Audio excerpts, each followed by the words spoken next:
আসসালামু আলাইকুম প্রিয় শিক্ষার্থীরা। আজকে আমরা অষ্টম শ্রেণীর ইংলিশ প্রথম পত্র বইয়ের ইউনিট 1 লেসন 2 যে নকশিকাতা যে প্যাসেজটি আছে সেটা পড়বো। আজকে আমরা এখানে এই যে প্রশ্নগুলো আছে এই প্রশ্নগুলো আমরা সবগুলো দেখব। দেন এই যে কবিতাটা আছে সেটা তোমাদেরকে আমি একদম ভেঙে ভেঙে অর্থ বুঝিয়ে দেব, কেমন? তো কথা না বাড়িয়ে চলো শুরু করা যাক। দেখো, প্রতিটা প্যাসেজের শুরুতে দেখবা কি দেয়া থাকে, কিওয়ার্ড দেয়া থাকে। কিওয়ার্ডস মানে কি মূল শব্দ। কিওয়ার্ডস অর্থ মূল শব্দ। একটা প্যাসেজ বলো, একটা পোয়েম বলো, সেখানে যে যে মূল শব্দগুলো থাকে, মেইন শব্দগুলো যেগুলো থাকে, সেগুলো তোমার উপরে কিওয়ার্ডস আকারে দেয়া থাকে, কেমন? তো দেখো, এখানে দেয়া আছে কোয়েল্ট। কোয়েল্ট মানে হচ্ছে কাঁথা। আর আর্টিস্টিক অর্থ হচ্ছে শৈল্পিক। আর্টিস্টিক অর্থ কি? শৈল্পিক। আর কমার্শিয়ালি অর্থ বাণিজ্যিক ভাবে। ট্র্যাডিশনাল ঐতিহ্য। তারপর ট্র্যাডিশনাল অর্থ হচ্ছে ঐতিহ্যবাহী। ডিমান্ড অর্থ চাহিদা। প্যাটার্ন অর্থ হচ্ছে কি নকশা। আচ্ছা, এরপরে তুমি দেখো এখানে একটা ছবি দেওয়া আছে। এটা হচ্ছে তোমার কি একটা কাঁথার ছবি, নকশি কাঁথার ছবি, একটা কারুকার্য, একটা নকশি কাঁথা। দেন দেখি এতে কয়েকটা দেখি কি দেওয়া আছে। লুক এট দ্য পিকচার, ছবিটির দিকে তাকাও, এন্ড দ্য কোয়েশ্চেন, এবং প্রশ্নগুলো দেখো। দেন তারপরে ask and answer the question with your partner, তারপরে তোমার যে পার্টনার আছে, সঙ্গী আছে, তার সাথে কি করো তোমরা প্রশ্ন করো এবং একে অপরকে উত্তর দাও।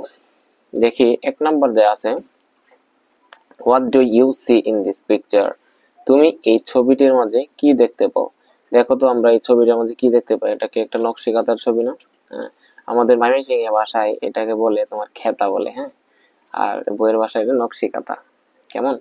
দেখো আমরা এই ছবিটাতে দেখতে পাই নকশি কাঁথা, তাহলে এটার উত্তরটা কি হবে? যে আই সি নকশি কাঁথা ইন দিস পিকচার, এই ছবিটার মধ্যে আমি একটা নকশি কাঁথা দেখতে পাই। 2 নম্বরে বলা হচ্ছে হোয়াট ইজ ইট কল্ড, এটাকে কি ডাকা হয়?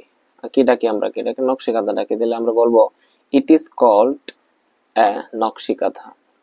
3 নম্বর প্রশ্নে বলা হচ্ছে have you seen it before, তুমি কি এটা আগে কখনো দেখেছো?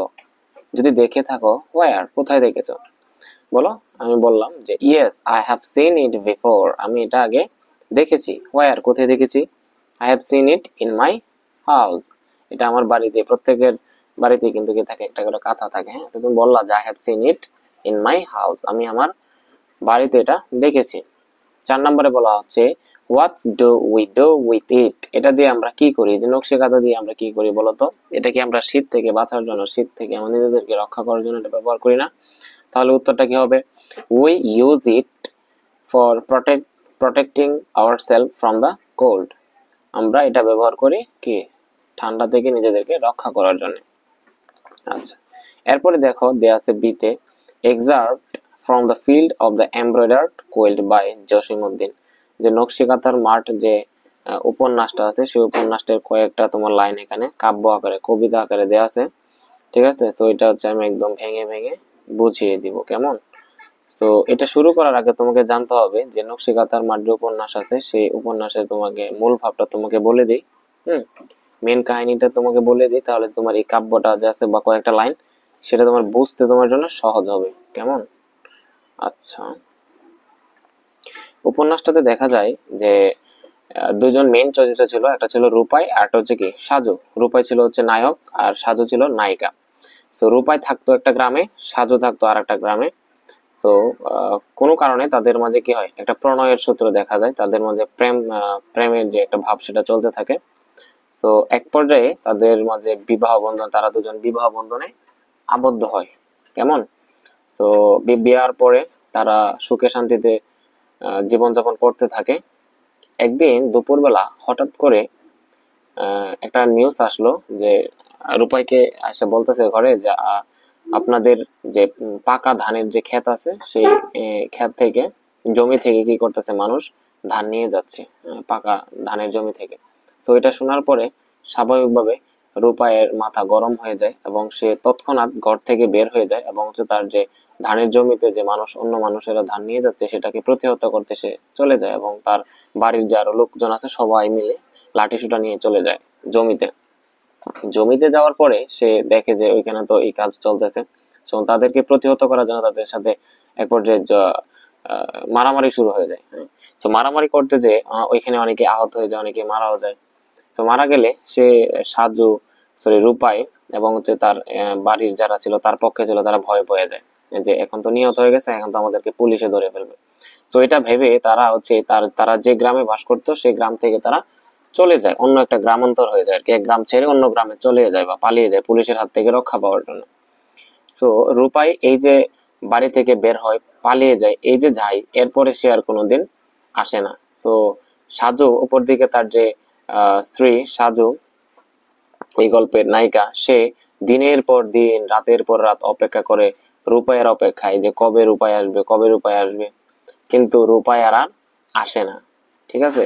তো এভাবে সাজু অপেক্ষা করতে করতে এক পর্যায়ে সে চিন্তা করলো একটা কাঁথা সে সেলাই করবে, নকশি কাঁথা। সে নকশি কাঁথা সেলাই করতে থাকে রাত বিরাত, সে প্রতি রাত প্রত্যেক দিন রাতে সে নকশি কাঁথা সেলাই করে এবং সেলাই করার সময় সে প্রতিটা সেলাইয়ের মাঝে সে কি করে তাদের যে আহ, তাদের সাদা রূপায় থাকা অবস্থায় তাদের যে সংসারের সুখ দুঃখ হাসি আনন্দ বেদনায় সবকিছু সে কি করে এই সেলাইয়ের প্রত্যেকটা সেলাইয়ের মধ্যে সে ফুটিয়ে তোলে। হ্যাঁ, ধরো একটা এটা হচ্ছে একটা নকশি কাঁথা, এই নকশি কাঁথার মধ্যে সে প্রত্যেকটা সেলাইয়ের মধ্যে সে কি করে তাদের দুঃখ বেদনা সবগুলো কি আছে লুকিয়ে থাকে, সে এত সুন্দর করে ফুটিয়ে তোলে যাতে হচ্ছে এই নকশি কাঁথাটা দেখলে বোঝা যায় তাদের সাংসারিক জীবনটা কেমন ছিল। তো এইভাবে সে একটা নকশি কাঁথা বানায়। হ্যাঁ, এরপরে একদিন তার মাকে সে বলে, মা আমি যখন মারা যাব তখন আমার কবরস্থানের উপরে এটা বিছিয়ে দিও, যাতে হচ্ছে রূপাই যখন কোনো একদিন আসে তখন সে বুঝতে পারে যে তার যে শেষ সম্বলটা সে শেষ সম্বলটা সে বুকের মাঝে আঁকড়ে ধরে সে তার কবরে সে এখানে আছে আর কি, কবরে নিহিত আছে। তো এইভাবে উপন্যাসটা শেষ হয়। তো এখন হচ্ছে আমরা এই কবিতাটা পড়বো, দেখি তোমরা এখন তুমি সহজে এটা রিলেট করতে পারবো আর কি, তোমার বুঝতে সুবিধা হবে তোমার জন্য। দেখো দেয়া আছে স্প্রেডিং দ্য এমব্রয়ডার্ড কোয়েল্ট। এমব্রয়ডার্ড কোয়েল্ট মানে হচ্ছে কি নকশি কাঁথা, এমব্রয়ডারি মানে হচ্ছে কি নকশা করা, কোয়েল্ট মানে হচ্ছে কাঁথা। তাহলে এমব্রয়ডার্ড কোয়েল্ট অর্থ হচ্ছে নকশি কাঁথা। স্প্রেড মানে হচ্ছে ছড়ানো বা বিছানো। হ্যাঁ, স্প্রেড মানে কি ছড়ানো বা বিছানো। তাহলে স্প্রেডিং দ্য এমব্রয়ডার্ড কোয়েল্ট মানে হচ্ছে নকশি কাঁথা বিছিয়ে, নকশি কাঁথা বিছিয়ে she works the livelong night. livelong অর্থ হচ্ছে সমগ্র, livelong অর্থ কি সমগ্র বা পুরো। এখানে she বলতে বোঝাচ্ছে তোমার কাকে, সাজুকে বোঝাচ্ছে, অর্থাৎ রূপাইয়ের স্ত্রী। she works সে কাজ করে, the livelong night সে কি করে সারা রাত ব্যাপী কাজ করে। এই যে নকশি কাঁথাটা বিছিয়ে ফ্লোরের মেঝেতে সে নকশি কাঁথা বিছায়, বিছানোর পরে সেই নকশি কাঁথার উপরে সে সারা রাত সে কি করে কাজ করে। as if অর্থ হচ্ছে যেন, as if অর্থ কি যেন, যেন her poet were on his bereft plight, plight অর্থ হচ্ছে দুঃখ কষ্ট, আর bereft অর্থ হচ্ছে তোমার কি প্রিয়জন, bereft অর্থ কি প্রিয়জন। সে মনে করে যেন হার পয়েট, এখানে পয়েট বলতে হচ্ছে আসলে কবি না, এখানে পয়েট বলতে বোঝাচ্ছে রূপাইকে, কাকে রূপাইকে বোঝাচ্ছে, যেন তার রূপাই সেখানে আছে, তার রূপাইয়ের দুঃখ কষ্ট বেদনা সেখানে কি আছে, তার প্রিয়জনের যে দুঃখ কষ্ট বেদনা সেখানে আছে।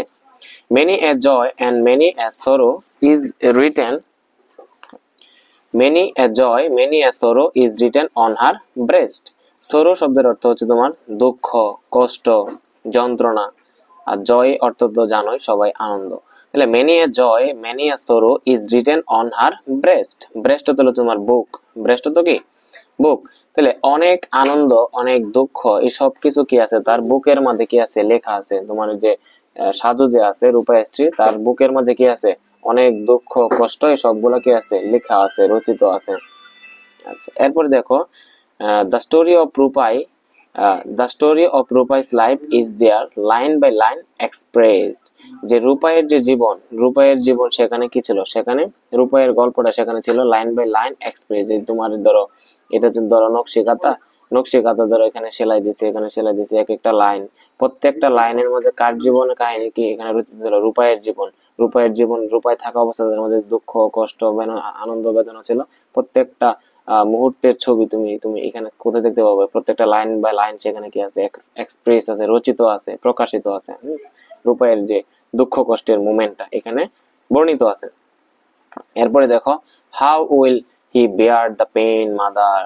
এখন সাজু তার মাকে বলতেছে যে how will he bear, bear অর্থ হলো সহ্য করা, বেয়ার অর্থ সহ্য করা, how will he bear the pain, মা সে এই যে ব্যথা এই যে কষ্ট সে কিভাবে সেটা সহ্য করবে। এরপরে দেখো on this quilt lies all of mine, lies অর্থ লাই অর্থ হলো তোমার অন্তর্ভুক্ত থাকা, লাই অর্থ অন্তর্ভুক্ত থাকা। অন দিস কোয়েল্ট, কোয়েল্ট মানে হচ্ছে কাঁথা, এই যে তোমার যে কাঁথার মধ্যে সে নকশা করে, যে কাঁথার মধ্যে সে নকশা করে, সে কাঁথার মধ্যে কি নিহিত থাকে, সে কাঁথার মধ্যে কি অন্তর্ভুক্ত থাকে, অল অফ মাইন, আমার পুরোটা জীবন বা আমার সবটা কি কাঁথার মধ্যে অন্তর্ভুক্ত আছে। কি কি অন্তর্ভুক্ত আছে, all of my pain and my grief, আমার যত দুঃখ, আমার যত কষ্ট, গ্রিপ মানে হচ্ছে কষ্ট, পেন মানে কি যন্ত্রণা, আমার যত কষ্ট এবং যন্ত্রণা আছে সব হচ্ছে তোমার এই কাঁথার মাঝে কি আছে, লুকিয়ে আছে, কাঁথার মাঝে অন্তর্ভুক্ত আছে। এমব্রয়ডার্ড লাইন বাই লাইন, এবং প্রত্যেকটা লাইন লাইন বাই লাইন সেটা কি আছে, নকশা করা আকারে সেখানে কি আছে, প্রকাশিত আছে।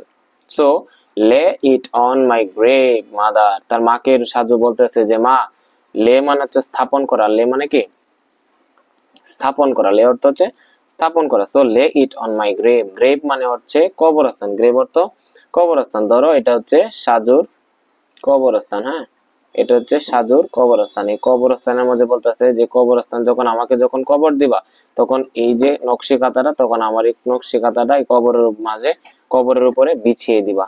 লে ইট অন মাই গ্রেভ, এটা আমার যে কবরস্থান সেই কবরস্থানের উপর বিছিয়ে দিবা আমি যখন মারা যাই। This picture of my grief, এই যে ছবিটা, এই যে তোমার নকশি কাঁথার ছবিটা, এটা হচ্ছে আমার কি দুঃখের ছবি, আমার কষ্টের ছবি। দ্যাট হিজ অ্যান্ড মাইন আপন ইটস ব্রেস্ট, এবং এটার উপরে শুধুমাত্র আমার ছবি না, হিজ অ্যান্ড মাইন, আমরা দুজনের ছবি এখানে, এটা এই ছবিটা প্রতিনিধিত্ব করে, এটা কি করে প্রতিফলিত করে। And May mingling find relief, mingling মানে হচ্ছে মিলেমিশে, মিংলিং হতো কি মিলেমিশে, বলতে রিলিফ হতো মুক্তি, শান্তি, যাই বলো না কেন। এই যে ছবিটা, এই ছবিটা হচ্ছে দুঃখ কষ্টের ছবি, কার ছবি, আমরা দুজনের ছবি। And May mingling find relief, এবং হচ্ছে আমরা কি মিলেমিশে এটার মধ্যে কি পাবো, একটা শান্তি খুঁজে পাবো বা মুক্তি খুঁজে পাবো। এই ছিল হচ্ছে তোমার আমাদের আজকের এই পাঠ, হ্যাঁ, নকশি কাঁথার মাঠ, নকশি কাঁথার মাঠের যে তোমার কয়েকটা লাইন এখানে দেওয়া আছে এবং ভেঙে ভেঙে আমি তোমাদেরকে বুঝিয়ে দিলাম, ঠিক আছে। তো আগামী ক্লাসে হচ্ছে আমরা দেখো যে নকশি কাঁথার মাঠ যে প্যাসেজটা আছে এবং তারপরে যে তোমার ইটা আছে, শূন্যস্থান পূরণটা আছে, এগুলো আমি পড়াই দিব, কেমন। তো আগামী ক্লাস পর্যন্ত ভালো লাগো, সুস্থ থাকো। আর আজকের ক্লাসটা কেমন হয়েছে কমেন্টে জানিয়ে দিও। আর যারা এখনো পর্যন্ত আমার এই চ্যানেলটি সাবস্ক্রাইব করো নাই, তারা সাবস্ক্রাইব করে দিও, যাতে করে খুব সহজেই প্রথমেই আমার এই ক্লাসটি পেয়ে যাও আর কি। তো ভালো থাকো, সুস্থ থাকো, আল্লাহ হাফেজ।